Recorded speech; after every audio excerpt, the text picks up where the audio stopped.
Hero முதல் சீன்லேயே செத்துருவார். படத்தில் பாட்டு, டான்ஸு, ஃபைட்டுன்னு ஒன்றும் கிடையாது. இப்படி ஒரு கதையை இப்போ 2026 இந்த மார்ச் மாதம் ஏதாவது ப்ரொடியூசர்ஸ் கிட்ட போய் சொன்னீங்கன்னா கூட உங்ககிட்ட நிறைய கேள்வி கேட்பாங்க. ஒர்க் ஆகுமா ஆகாதா அப்படின்லாம் யோசிப்பாங்க. ஏன் முடியாதுன்னு சொல்கிற ப்ரொடியூசர்ஸும் இருப்பாங்க. ஆனால் 1954 இப்படி ஒரு படத்தை எடுக்க துணிஞ்சிருக்காங்க ஏவிஎம் ப்ரொடக்ஷன்ஸ். துணிஞ்சிருக்காங்க அப்படின்னு தான் சொல்லணும். ஏன்னா இது one of the all time greatest movies of Tamil cinema. அந்த நாள்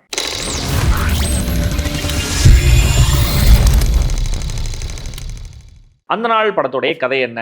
வடச்சென்னை மாதிரியே இந்த படமும் ராஜன் அப்படிங்கிற கேரக்டருடைய கொலையை வச்சு தான் பில்ட் பண்ணப்பட்டிருக்கு. ஆனால் இந்த ராஜன் நல்லவர் கிடையாது. அக்டோபர் 11, 1943 வேர்ல்டு வார் 2 நடந்துகிட்டு இருந்த சமயம் ஜப்பானியர்கள் சென்னையில் குண்டு போட்டாங்க. இது நிஜமாவே நடந்த ஒரு சம்பவம். அவங்க குண்டு போட்டதுக்கு அடுத்த நாள் காலையில் ராஜன் அப்படிங்கிற ரேடியோ இன்ஜினியர் அவருடைய வீட்டில் இறந்து கிடக்கிறாரு. அவருடைய துப்பாக்கியை வச்சு யாரோ அவரை ஷூட் பண்ணியிருக்காங்க. இவருக்கு பக்கத்து வீட்டில் இருக்கிற சின்னையா பிள்ளை அப்படிங்கிற பெரும் பணக்காரருக்கு இந்த கன்ஷாட் சவுண்டு கேட்குது. ஓடி வந்து பார்க்குறாரு. ராஜன் இறந்து கிடக்கிறாரு.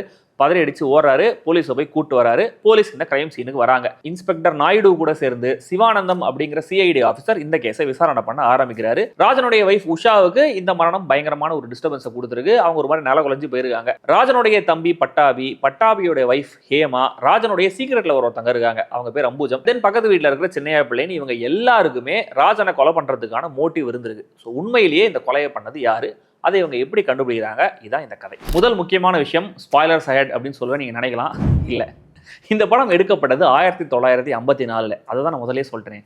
திரும்ப சொல்ல வேண்டியிருக்கு. ஏன்னா இந்த ஸ்கிரிப்ட்ல நிறைய இடங்கள்ல இந்த ஏரை நான் எம்பசைஸ் பண்ண வேண்டியிருக்கு. ஏன்னா 1954 இந்த மாதிரி ஒரு விஷயத்தை அட்டம் பண்ணிருக்காங்க அப்படிங்கறதே ஒரு பெரிய அதிசயமா தான் எனக்கு தெரிஞ்சது. அண்ட் அதை நியர் பெர்ஃபெக்ட்டா எக்ஸிக்யூட்டும் பண்ணிருக்காங்க அப்படிங்கறத ஒரு ரிமார்க்கபிளான அச்சீவ்மெண்டா நான் பாக்குறேன். ஏன்னா 1954 நம்மளுக்கு பெருசா என்ன எக்ஸ்போஷர் இருந்துச்சு?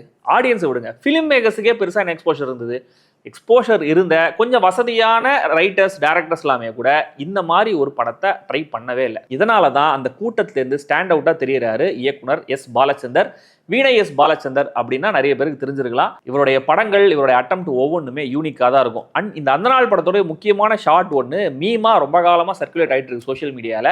ஒரு நீங்க படத்தை பார்த்தீங்கன்னா அந்த கான்டெக்ட் புரிஞ்சுதுன்னா இனிமே அதை மீமா யூஸ் பண்ண மாட்டீங்கன்னு நினைக்கிறேன். இயக்குனர் எஸ் பாலச்சந்திர பத்தி பேச ஆரம்பிச்சோம்னா அதவே நம்ம ஒரு தனி எபிசோடா ஓட்டணும். அதை நம்ம இன்னொரு நாளைக்கு வச்சுப்போம். மற்ற விஷயங்களும் நம்ம பேசுவோம். இந்த படத்துடைய ரைட்டர் ஜாவர் சீதாராமன், களத்தூர் கண்ணம்மா உட்பட நிறைய படங்கள் இவர் ரைட்டராக ஒர்க் பண்ணியிருக்காரு. ஏவிஎம் கூட ரொம்ப க்ளோஸா அசோசியேட் ஆன ஒரு ரைட்டர் இவர். இவரை பத்தி கரெக்டா சொல்லணும் அப்படின்னா அந்த பட்டணத்தில் பூதம் அப்படிங்கிற ஒரு படம் இருக்கு இல்லையா, அதுல பூதமா நடிச்சவர் அப்படின்னா 90s கிட்ஸ் நிறைய பேருக்கு தெரிஞ்சிருக்கலாம். தமிழின் முதல் பிலிம் நுவா இந்த அந்த நாள். பிலிம் நுவா அப்படின்னா என்ன அப்படிங்கிறத முடிஞ்ச வரைக்கும் சிம்பிளா எக்ஸ்பிளைன் பண்ண ட்ரை பண்றேன். இது 1940s 50s வந்து ஒரு பிலிம் மேக்கிங் ஸ்டைல். இது ஒரு பிரெஞ்சு டேர்ம். பிலிம் நுவா அப்படின்னா டார்க் பிலிம் அப்படின்னு அர்த்தம்.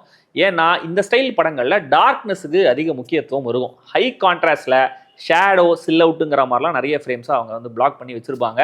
ஒரு ஃப்ரேமை பார்த்தீங்கனாலே கிளாசிக்கான ஒரு பிளாக் அண்ட் ஒயிட் படம் அப்படிங்கிற மாதிரி உங்களுக்கு தெரியும். விஷுவல்ஸில் மட்டும் இல்லை, கேரக்டர் ரைட்டிங்லையும் டார்க்னஸ் தான் எம்பசிஸ் இருக்கும். கேரக்டர்ஸ் எல்லாம் மாரலி காம்ப்ரமைஸ் தான் இருப்பாங்க. பொய் சொல்லுவாங்க, சீட் பண்ணுவாங்க, யாரையாவது கொலை பண்ணுவாங்க. ஏன் இப்படியான ஃபிலிம் நோவா படங்களில் ஹீரோக்களே பெர்ஃபெக்ட் தூய்மையான ஹீரோஸாக இருக்க மாட்டாங்க. அவங்க கிட்டே நிறைய குறைகள் இருக்கும். தங்களுக்கான நியாயத்தை அவங்க சொல்லி தங்களுடைய ஆக்ஷன்ஸை ஜஸ்டிஃபை பண்ணிட்டே இருப்பாங்க. அண்ட் யாருமே 100% நல்லவங்க இல்லைங்கிற மாதிரியான உலகத்தில் தான் இந்த கதையே நடக்கும். இந்த ஃபிலிம் நோவா உள்ள அந்த நாள் எவ்வளோ பெர்ஃபெக்டாக வந்து உட்காருதுங்கிறத பாருங்க. சென்ட்ரல் கேரக்டர் முதல் சீன் இறந்து போறாரு.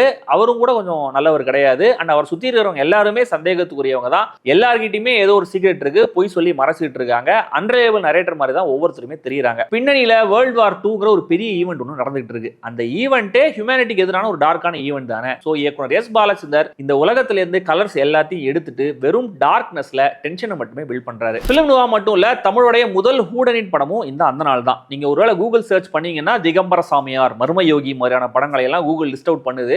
ஆனா அந்த கதைகள்லாம் ஹூடனிட்டே கிடையாது. இந்த படத்தை எடுத்துவாங்களேன், முதல்லயே ஒரு கிரைம், அந்த வீட்டில் இருக்கிறவங்களே சஸ்பெக்ட்ஸா இருக்காங்க, எல்லார் மேலேயும் சந்தேகப்படுறாங்க. அண்ட் கிளைமேக்ஸ்ல எல்லாரையும் ஒரே இடத்துல அசம்பிள் பண்ணி யார் உண்மையான குற்றவாளிங்கிறத எக்ஸ்போஸ் பண்றாரு டிடெக்டிவ்னு. ஒரு அகதா கிறிஸ்டி ஸ்டைல்ல ஒரு கிளாசிக் ஹூடனிட்டா தான் இந்த படம் ஸ்ட்ரக்சர் பண்ணப்பட்டிருக்கு. அண்ட் இந்த படத்தை ஹிஸ்டாரிக்கல் ஃபிக்ஷன் சொல்லலாம். ஏன்னா வேர்ல்டு வார் 2 பாம்பிங்கிறது நிஜமாவே நடந்த ஒரு சம்பவம். அந்த நிஜமான சம்பவத்தை பேக்ட்ராப்ல வச்சு கற்பனையா ஒரு கதை எழுதி நம்மளுக்கு சொல்லியிருக்காங்க. அதுக்கு உக்டப்பா ஃபீல் ஆகாம ஒருவேளை இப்படி நடந்திருக்கலாமோ அப்படின்னு நம்மளை நம்ப வச்சாங்க இல்லையா, அதுவுமே கூட பெரிய விஷயமா தான் நான் பார்க்குறேன். ஏன்னா ஆல்ரெடி நான் சொன்னேன் இல்லையா, 1954 ஒரு gun shot sound, then point of view ஷாட்ல அதிர்ச்சியோட கேமராவை பார்த்துக்கிட்டே தன்னுடைய காயத்தை பிடிச்சிக்கிட்டு கீழே விழுந்து ரத்த வெள்ளத்துல இறந்து போறாரு சிவாஜி கணேசன். சுட்ட ஆள் அந்த துப்பாக்கியை சிவாஜியோடைய காலடியில போடுறாரு. இந்த முதல் ஷாட்லயே உங்களை ஹுக் பண்ணும் இந்த கதையை கிளியர் கட்டா scene by scene play out ஆகிற விதத்துல ஒரு ப்ரெசிஷன் ஒன்று இருக்கும். ரொம்ப அழகா இந்த கதையை பாயிண்ட் சொல்லி இந்த இன்வெஸ்டிகேஷன்ல நம்மளையும் கூடவே கூட்டு போறாரு இயக்குனர். ரைட்டிங்ல இருந்த நேர்த்தி ரொம்ப ஆச்சரியமா இருந்தது. ரொம்ப கிறிஸ்பான ஒரு ரைட்டிங். அண்ட் அந்த கால ஸ்டாண்டர்ட்ஸுக்கு இந்த படத்தோட ரன் டைமும் ரொம்ப கம்மி. வெறும் 2.25 மணி நேரம் தான். ஏன் இந்த கால ஸ்டாண்டர்ட்ஸுக்கு இந்த ரன் டைம் ரொம்ப கம்மி. ஏன்னா துரந்தர் 2 4 மணி நேரம் ஓடிச்சு. ஒரு கிளாசிக் தமிழ் படம். மணிரத்னம், மிஷ்கின் மாதிரி நிறைய இயக்குனர்கள் பாராட்டி பேசியிருக்காங்க. CNN வந்து டாப் 100 தமிழ் ஃபிலிம்ஸ் மாதிரி லிஸ்ட்லலாம் வச்சிருக்காங்க. அதெல்லாம் ஓகே, நல்லா தான் இருக்கும். ஆனாலுமே கூட அந்த கால ஸ்டைலில் கொஞ்சம் கடியா இருக்குன்ற மாதிரி நான் அண்டர் எஸ்டிமேட் பண்ணிட்டேன். ஐ வாஸ் லிட்ரலி ப்ளோன் அவே. ஏன்னா இப்பவும் ரொம்ப மாடர்னாக இருக்குது இந்த படத்துடைய ஸ்டைல். ஒரு கம்பேரிசனுக்கு ஒரு அண்டர்ஸ்டாண்டிங் சொல்லணும்னா ஆல்ஃபிரட் ஹிட்ச்காக்குடைய த்ரில்லர் மாதிரி இருந்தது இந்த படத்துடைய ஸ்டைல். கண்டிப்பாக இன்ஃப்ளூயன்சஸ் இருந்திருக்கும். ஆனால் அங்கே பண்ண எல்லாத்தையுமே எங்கேயும் பண்ணுறதுக்கு நம்மளுக்கு எப்பயுமே ரிசோர்ஸஸ் இருந்தது கிடையாது.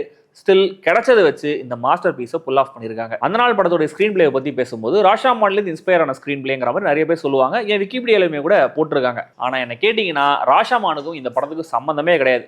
ஏன் ராஷாமான் எஃபெக்ட்னு சொல்லப்படுற பிளாட் டிவைஸுக்கும் இந்த படத்துடைய ஸ்க்ரீன் பிளேவுமே சம்மந்தம் கிடையாது. ஏன்னா அதுக்கு முதல்ல நம்ம ராஷாமான் எஃபெக்ட்னா என்னன்னு தெரிஞ்சுப்போம். ஒரு இன்சிடென்ட்டோடைய வெவ்வேறு கோணத்தை, பெர்ஸ்பெக்டிவா, அப்சர்வேஷன்ஸை சப்ஜெக்டிவா கேரக்டர் சொல்லுவாங்க. இதுதான் ராஷாமான் எஃபெக்ட். அவங்க சொல்றது எல்லாமே உண்மை மாதிரியே இருக்கும். ஆனால் கடைசி வரைக்கும் இந்த அல்டிமேட் ட்ரூத் என்ன அப்படிங்கிறது ஆடியன்ஸுக்கு தெரியவே தெரியாது. இதுதான் ராஷாமான் எஃபெக்ட். இந்த அதனால பொறுத்த வரைக்கும் இது ஒரு டிபிக்கல் ஹூடனெட் இன்வெஸ்டிகேட்டிவ் த்ரில்லர் தான். ஏன்னா கேரக்டர்ஸ் எல்லாருமே ஒருவேளை இப்படி கொலை நடந்திருக்கலாம் அப்படின்னு கெஸ் தான் பண்ணுவாங்க. அவங்க யாருமே விட்னஸ் கிடையாது. ஸோ அவங்க கெஸ் தான் பண்றோம் அப்படிங்கிறத சொல்லிட்டு தான் பண்ணுவாங்க. அண்ட் கிளைமேக்ஸ்ல அல்டிமேட் ட்ரூத் என்ன, யார் உண்மையான குற்றவாளி அப்படிங்கிறது நம்மளுக்கு சொல்லுவாங்க. ஸோ கண்டிப்பா இது என்ன பொறுத்த வரைக்கும் ராஷாமான் எஃபெக்ட் கிடையாது. ராஷாமான் பார்த்துட்டு எஸ் பாலச்சந்தர் இன்ஸ்பயர் ஆகலையான்னு கேட்டீங்கன்னா அவர் இன்ஸ்பயர் ஆனது உண்மைதான், ஃபேக்ட் தான். அதை கிராஸ் செக்கும் பண்ண முடியுது. ஒரு பழைய இன்டர்வியூல அவரோட வைஃபே இதை சொல்லியிருக்காங்க. ஆனால் இந்த ஸ்க்ரீன் பிளேவை பார்க்கும்போது ராஷாமான் மாதிரியே இல்லை. இன்ஃபேக்ட் இந்த படத்துக்கு ஆக்சுவலாக உண்மையான சோர்ஸ் ஒன்று இருக்கு. அது 1950 ரிலீஸ் ஆன the women in the question அப்படிங்கிற ஒரு பிரிட்டிஷ் படம். இந்த படத்துலையும் முதல் சீன்லயே ஒரு லேடி கொலை செய்யப்படுறாங்க. அவங்கள சுற்றி இருக்கிற கேரக்டர்ஸ் தான் சந்தேகத்துக்கு உரியவங்க. 2 போலீஸ் ஆஃபீஸர்ஸ் இந்த கொலையை விசாரணை பண்ண ஆரம்பிக்கிறாங்க. ஒவ்வொரு கேரக்டரும் ஒவ்வொரு ஃபிளாஷ்பேக்ல தங்களுடைய பெர்ஸ்பெக்டிவ்ஸ் சொல்றாங்க. ஸ்ட்ரக்சரல் சிமிலாரிட்டிஸ் நிறைய இருக்கு. பட் ஸ்டில் இந்த அதனால படத்தை எக்ஸாக்ட் காப்பி அப்படிங்கிற மாதிரி என்னால சொல்ல முடியல. சின்ன வேரியேஷன்ஸ் இருந்தாலே காப்பி இல்லை அப்படிங்கிற மாதிரி இந்த ஸ்கிரீன் ரைட்டர்ஸ்லாம் பேசிட்டு இருப்பாங்க. அப்படி பார்க்கும்போது இந்த படத்துல ஒரு சீன் வரும். இந்த 2 போலீஸ் ஆஃபீஸர்ஸும் பேசிட்டு இருப்பாங்க. ஆளாளுக்கு ஒவ்வொரு விஷயத்த சொல்லிட்டு இருக்காங்க. எதை தான் நம்புறதுங்கிற மாதிரி. அப்ப இந்த சிவானந்தம்ங்கிற சிஐடி ஆஃபீஸர் ஒரு கதை சொல்லுவாரு. ஒரு ஊர்ல ஒரு பெரிய யானை இருந்துச்சு. சில குருடர்களை கூப்பிட்டு அந்த யானையை தொட்டு பார்த்து டிஸ்கிரைப் பண்ண சொன்னாங்க. அப்போ ஆளாளுக்கு ஒவ்வொரு கதையை சொன்னாங்க அப்படின்னு. இது இந்த நரேட்டிவ்க்கு ப்ராப்பரான ஒரு பெர்ஸ்பெக்டிவ் தர பிரில்லியண்டான அனாலஜி. முதல்ல இதை ஒரு ரேடியோ பிளேவா தான் எழுதியிருக்காரு எஸ் பாலச்சந்தர். ஆனால் ஆல் இண்டியா ரேடியோ இந்த பிளேவை ரிஜெக்ட் பண்ணிட்டாங்க. அதுக்கப்புறம் ஏவிஎம் ப்ரொடக்ஷன்ஸ் ஃபவுண்டர் ஏவி மையப்பனை போய் பார்த்து இந்த கதையை சொல்லி அவர் ஓகேவும் பண்ணிட்டாரு. ஆனாலும் அவருக்கு இந்த படம் ஓடுமா ஓடாதா, பாட்டு இல்லையே, ஃபைட் இல்லையே, டான்ஸ் இல்லையன்ற ஒரு டவுட்லாம் இருந்திருக்கு. ஆனா எஸ் பாலச்சந்தர் வந்து ஒரு சைல்டு ப்ராடஜி. ஸோ அவர் மேல இருந்த நம்பிக்கையில, அவர் டேலண்ட் மேல இருந்த அந்த மரியாதையில இந்த கதையை ஓகே பண்ணியிருக்காரு ஏவி மையப்பன். இதுக்கப்புறம் சில தகவல்கள்லாம் இருக்கு. நான் சொல்ற இந்த தகவல்கள்லாம் நீங்க வந்து ராஷாமான் எஃபெக்ட்ல தான் எடுத்துக்கணும். ஏன்னா நிறைய தகவல்கள் இருக்கு. பட் ஸ்டில் இது எல்லாத்தையுமே கிராஸ் செக் பண்ண முடியல. ஆல்மோஸ்ட் ஒன்னுக்கு ஒன்று சிமிலரான தகவல்களாக தான் இருக்கும். அதுல சின்ன டீடைல்ஸ் வேற மாதிரி இருக்கும். இதுல முதல் விஷயம், இந்த படத்தை ஆக்சுவலா 3 வாட்டி எடுத்துருக்காங்க ஃபுல்லா. முதல்ல எஸ்வி சஹஸ்ரநாமம் அப்படிங்கிற ஒருத்தரை ராஜன் கேரக்டர் நடிக்க வச்சு அவரோட நடிப்பு திருப்தியா இல்லை அப்படின்னு சொல்லிட்டு அந்த வெர்ஷனை ஸ்கிராப் பண்ணிட்டு, அதுக்கப்புறம் விஸ்வநாதன் அப்படின்னு ஒருத்தரை நடிக்க வச்சு அந்த வெர்ஷனும் திருப்திகரமா இல்லை அப்படின்னு சொல்லிட்டு, அதுக்கப்புறம் ஏவி மையப்பன் வந்து சிவாஜி கணேசனை ரெக்கமெண்ட் பண்ணி இவர் ரிலாக்டண்டா சிவாஜி கணேசனை காஸ்ட் பண்ணி அந்த வெர்ஷனை ஃபுல்லா எடுத்து முடிச்சிருக்காங்க. இப்படி ஒரு தகவல் இருக்கு. அண்ட் எஸ்வி சஹஸ்ரநாமம் ஒரு இன்டர்வியூல சொல்லியிருக்காரு, இந்த படத்தை வந்து கொல்கத்தா ஸ்ரீனிவாசன் அப்படிங்கிற ஒரு ரைட்டர் தான் முதல்ல எழுதினாரு. அந்த வெர்ஷன் எடுத்தாங்க. பட் அது நல்லா இல்லைன்னு அதை ஃபுல்லா ஸ்கிராப் பண்ணிட்டு இவங்க ஃப்ரெஷ்ஷா எடுத்தாங்க அப்படின்னு சொல்லியிருக்காரு. தென் சிவாஜி கணேசன் அவருடைய ஆட்டோபயோகிராஃபில நான் வந்து இந்த படத்தில் லாஸ்ட் மினிட் தான் காஸ்ட் பண்ணப்பட்டேன் அப்படின்னு ஒரு தகவல் சொல்லியிருக்காரு. அண்ட் ஒரு வீடியோ இன்டர்வியூல சொல்லியிருக்காரு. இப்போ கூட அந்த வீடியோ இன்டர்வியூ யூடியூப்ல இருக்கு. அந்த நாளை பத்தின கேள்வி வரும்போது ஆக்சுவலா ஏவி மையப்பன் செட்டியார் ஒரு மெட்டிகுலஸான ஒரு ஆளு. தனக்கு சாட்டிஸ்ஃபேக்ஷன் வர வரைக்கும் திரும்ப அவருடைய படங்களை அவர் எடுத்துக்கிட்டே இருப்பாரு. ஃபுல்லா ஸ்கிராப் பண்ணிட்டு கூட எடுப்பாரு அப்படின்னு சொல்லியிருக்காரு. அந்த நாள் படத்தை தான் அவர் அப்படி எடுத்தாருங்கிற மாதிரி எங்கேயும் இல்லை. ஆனால் அந்த நாள் படத்தை பற்றின கேள்வி வரும்போது அவருடைய ஆன்சர் பண்ணியிருக்காரு. அதனால அந்த நாள் படத்தை அவர் திரும்ப எடுத்தாருங்கிற மாதிரி நம்ம புரிஞ்சுக்கலாம். ஸோ இந்த ஒரு பெரிய இன்ஃபர்மேஷன்ல ஏதோ ஒரு உண்மை ஒழுதுகிட்டு இருக்கு. அது என்னங்கிறதான் தெரியல. யார் கில்லருங்கிற சஸ்பென்ஸ் ஒரு பக்கம் ஓல்ட் ஆகிறது இருக்கட்டும். ஆனால் இன்னொரு பக்கம் பல உணர்ச்சிகரமான தேசபக்தி வசனங்கள்லாம் ரொம்ப ஸ்ட்ராங்கா இந்த ஓல்ட் ஸ்கூல் ஆரட்டாரிக்கல் ஸ்டைலில் இந்த கதையில் எழுதப்பட்டிருக்கும். அதுக்கான கவுண்டர் ஆர்கியூமெண்ட்ஸும் நிறைய முன் வச்சிருப்பாங்க. ஸோ இது அந்த காலத்தில் அந்த டைம்ல இருந்து அந்த பொலிட்டிக்கல் கிளைமேட் எப்படி இருந்துச்சு அப்படிங்கிறதையும் ஒரு பெர்ஸ்பெக்டிவ்ல நம்மளுக்கு சொல்லும்.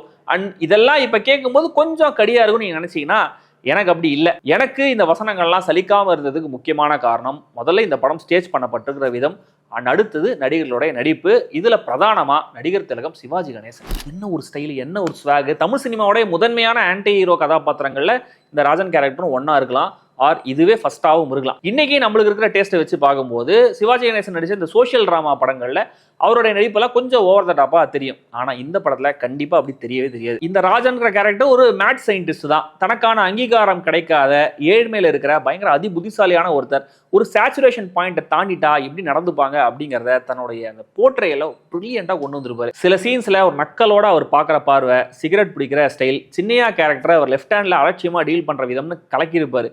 டுவர்ட்ஸ் என் வைஃப் கூட பேசுற சீன்ல அவர் காட்டுற அந்த ரேஞ்ச் ஆஃப் எமோஷன்ஸ்ங்கிறது அசாத்தியமா இருக்கும். அந்த கண்ணிலேயே க்ளோஸ்அப்ஸ்லாம் ஹோல்ட் பண்ணுவார் பாருங்க, கண்ணிலேயே அந்த வெறிங்கிறது தெரியும், அசத்தி இருப்பாரு.